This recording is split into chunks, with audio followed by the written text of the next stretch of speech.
Última rodada do Brasileirão será eletrizante. Se a arbitragem não errar, só o campeonato de pontos corridos pode oferecer tamanho suspense na última rodada. Antes de tudo, quero deixar claro que também curto muitos torneios de mata-mata, como a Copa do Brasil e as Copas Continentais. Porém, o Brasileirão, com 20 clubes com todos se enfrentando em turno e retorno, tem o melhor regulamento. Aqueles que são só a favor do mata-mata e usam o argumento de que não existe justiça nos pontos corridos têm o olhar só para o resultado, porque a justiça nesse regulamento está em todos jogarem entre eles, em casa e fora. Isso é justo em um campeonato, classificação e jogos, por exemplo, num campeonato de turno único que classifica os 8 primeiros. Como era até 2002, os times disputam uma vaga, mas só terão a vantagem de enfrentar o concorrente em casa. E não só isso, a tabela será sempre injusta para todo lado. Outro exemplo, todos dizem que jogar contra o Corinthians na Neoquímica Arena é complicado pela pressão da torcida corintiana e, num campeonato de turno único,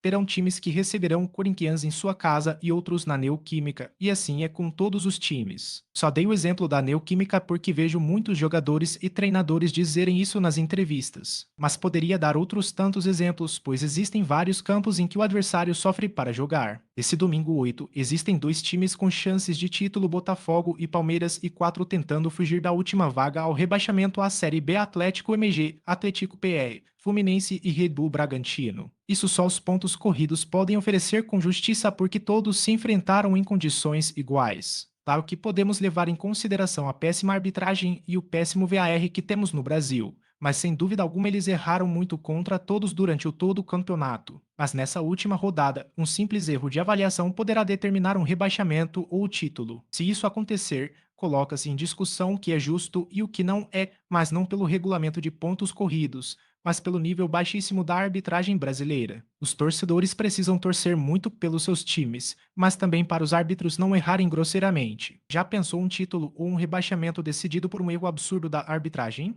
Esse é o meu receio. O campeonato foi super disputado, com várias reviravoltas, tanto positivas como negativas, criando uma enorme expectativa e um friozinho gostoso na barriga e, de repente, um árbitro ou o VAR podem cometer um erro grosseiro e arruinar a reta final do Campeonato Brasileiro. Eles já erraram demais durante o ano todo, já prejudicaram e favoreceram vários times, mas se acontecer isso na última rodada, ficará marcado para a história. Se é o meu receio nessa última rodada. Mas vamos brincar com palpites, imaginando que a arbitragem e o VAR não irão interferir. Para mim, o Botafogo será o campeão, visto que vencerá o São Paulo no estádio Newton Santos. O Palmeiras também vencerá no Allianz Parque. Para mim, o Fluminense cairá para a Série B de 2025. Atlético MG e Atlético PR irão empatar o duelo em Belo Horizonte, enquanto o Red Bull Bragantino vencerá o Criciúma, no interior de São Paulo. E para vocês, quem será campeão e quem cairá à Série B? Veja também, deixe seu comentário. O autor da mensagem, e não o OL, é o responsável pelo comentário. Leia as regras de uso do OL.